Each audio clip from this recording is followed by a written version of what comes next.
So last week, I got a random newsletter that I never signed up for. The subject line was something like 5 ways to build authentic connection with your audience. And I opened it because apparently I enjoy suffering. And the guy that wrote it was given really confident advice about how to show up online, how to be real, and how to build trust with people who follow you. And being the big nerd that I am, I looked him up. He graduated from college in 2021. Now, I'm not saying that to be mean. I'm saying it because when it comes to technology, I've been at this for a minute. Back in 1982, I started working on a Timex Sinclair computer that my dad bought at a drugstore in Medford, Mass. It had 2 kilobytes of RAM. It was a beast.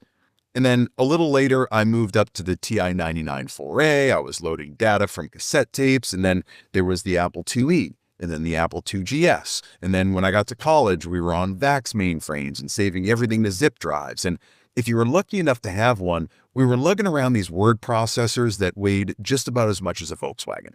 And I watched every single technological shift from dial-up to broadband to smartphones to social media to AI, and it all happened in real time. And I adapted to every single one of them. And somehow, based on this newsletter, I'm the one being handed a guide to the internet.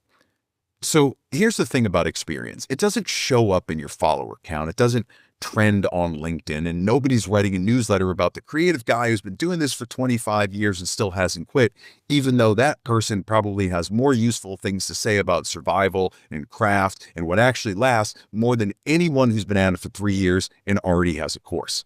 And that's what we're talking about today.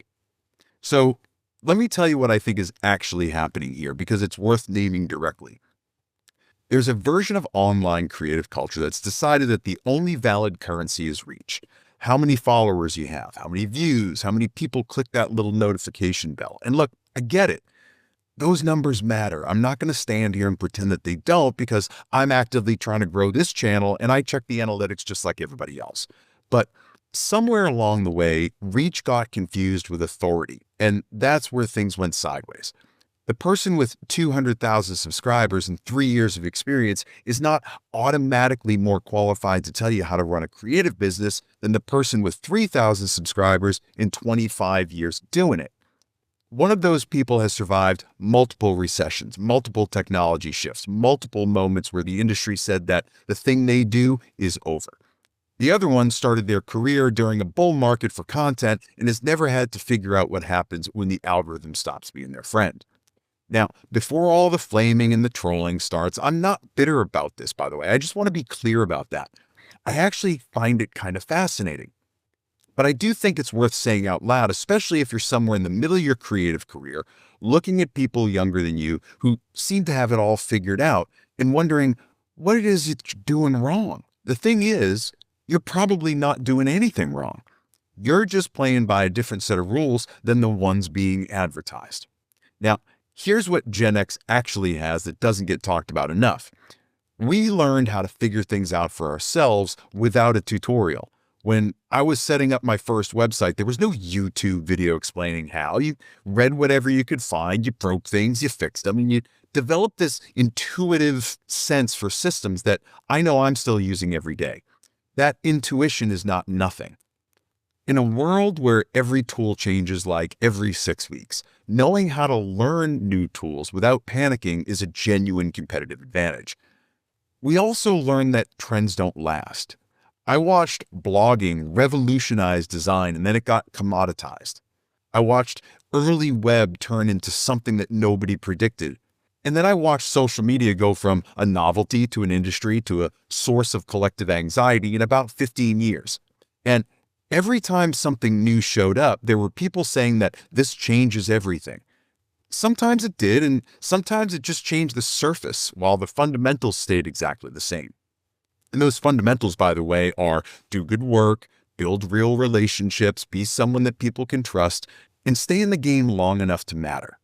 That was just as true in 1999 as it is now. It'll be true in 2040 when whatever comes after AI is the thing that everybody's panicking about. Now, here's where I gotta be honest with you, because honest conversations are what we do here, right? The experience thing can become a trap if you're not careful. I've caught myself doing it, using the length of the road as an excuse not to run.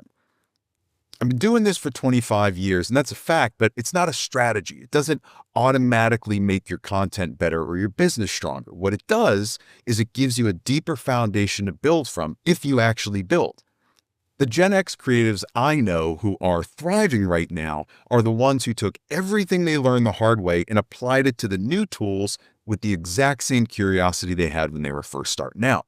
They're not trying to go viral. They're trying to be genuinely useful to a specific group of people who are tired of being sold something. And they're doing it with a level of depth and patience that's genuinely hard to fake. That's the lane. That's the one that's actually open right now because most of the content being produced is optimized for reach and not for resonance. And reach without resonance is a big old leaky bucket. So if you're a Gen X creative, or honestly, if you're anyone who has been building something real for long enough to have a little bit of scar tissue from it, here's what I want you to take away from this. Your experience is not a liability. The fact that you're not 24 and producing content at the speed of someone with nothing else going on is not a character flaw. The depth you bring to a conversation, the ability to hold nuance, the willingness to say, I don't know, or I was wrong about that, or here's what I've actually seen work over time. That's the stuff that's rare. And there's an audience for it. You just have to be willing to keep showing up long enough for them to find you. I'm still kind of figuring that whole part out myself, but I'm not taking advice from someone who graduated in 2021 while I do it. So what's the piece of advice that you keep getting that was clearly written for someone half your age? Drop it in the comments below. I want to know that I'm not the only one here.